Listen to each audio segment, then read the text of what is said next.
Pada tahun 1947, Belanda kembali menyerang. Agresi militer mengguncang seluruh Nusantara. Para pejuang tak mundur. Mereka mempertaruhkan jiwa untuk meraih merah putih tetap berkibar. Di Sumatera, mereka menargetkan wilayah penting, contohnya pelabuhan, perkebunan, hingga kota-kota besar. Namun, rakyat tidak tinggal diam. Para pemuda berdiri di garis depan. Setiap jengkal tanah adalah harga diri bangsa. Tidak ada kata menyerah. Jambi juga menjadi bagian perjuangan. Warga dan pejuang bersatu menghadapi penjajah.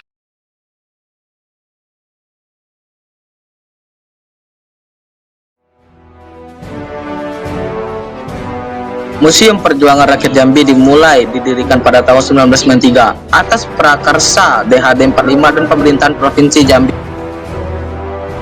Peletakan batu pertama dilakukan oleh Letjen Ahmad Tare pada 6 Juni 1990. Setelah proses pembangunan beberapa tahun, museum ini akhirnya dalam peresmian simbolis oleh Presiden Soeharto pada 10 Juni 1990. Hingga kini museum ini menjadi tempat untuk mengenang perjuangan rakyat Jambi mempertahankan kemerdekaan.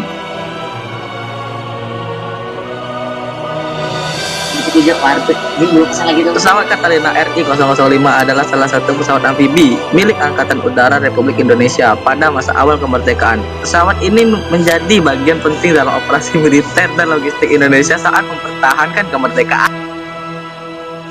Nama asli pesawat ini yaitu PBY Catalina, buatan dari Amerika Serikat. Jenisnya pesawat amfibi, fungsi pengintaian, patroli laut, transportasi, pencarian, dan penyelamatan atau SAR. Pada 29 Desember 1948, Belanda melancarkan operasi burung murai di Jambi sebagai bagian dari serangan besar mereka. Serangan dilakukan dari segala arah, darat, laut, dan udara. Pesawat Octave, Dualme Mitchell, dan Mustang menghujani kota dengan bom. Sementara kapal-kapal perang bergerak melalui Sungai Batanghari untuk mendesak pertahanan rakyat. Tujuan utama Belanda adalah menguasai kawasan strategis tanah minyak seperti Kenali Asam, Tempino, hingga Lajubang yang menjadi sumber penting perlawanan Indonesia.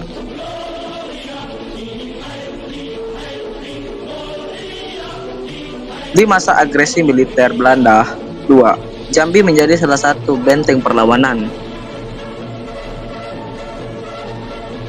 Menghancurkan pangkalan penting seperti Kasang agar tidak direbut.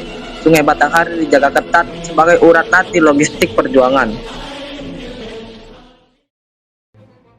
Komisi Tiga Negara atau KTN adalah badan internasional yang dibentuk oleh PBB pada tahun 1947 untuk membantu menyelesaikan konflik antara Indonesia dan Belanda setelah proklamasi kemerdekaan.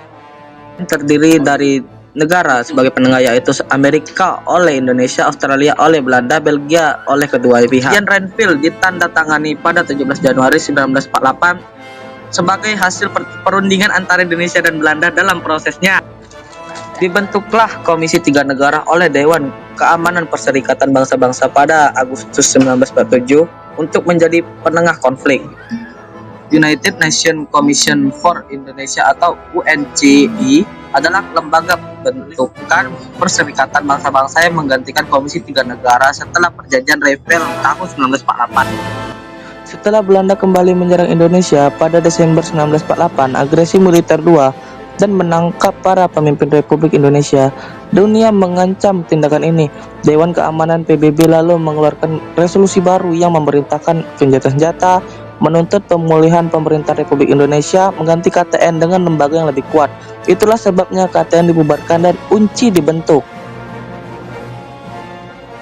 Konferensi Meja Bundar atau KMB berlangsung di Den Haag, Belanda pada 23 Agustus hingga 2 November 1949. Indonesia dan Belanda kembali berunding untuk menyelesaikan konflik yang tak kunjung berakhir. Dalam konferensi ini, Belanda akhirnya menyetujui pengakuan kedaulatan Republik Indonesia Serikat, kecuali Irian Barat yang masih dipertahankan Belanda. KMB menjadi titik balik penting, menegaskan kepada dunia bahwa bangsa Indonesia berhak mencantumkan masa depannya sendiri.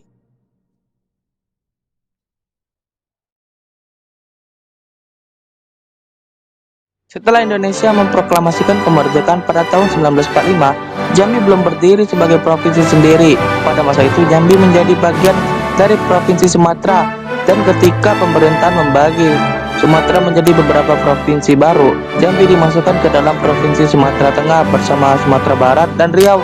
Keadaan ini berlangsung hingga pertengahan 1950-an. Dorongan masyarakat, tokoh daerah, dan kebutuhan pemerintahan akhirnya membuat pemerintahan pusat menetapkan Jambi sebagai daerah otonom tingkat 1 pada tanggal 16 Januari 1957 melalui Undang-Undang Darurat Nomor 19 Tahun 1957.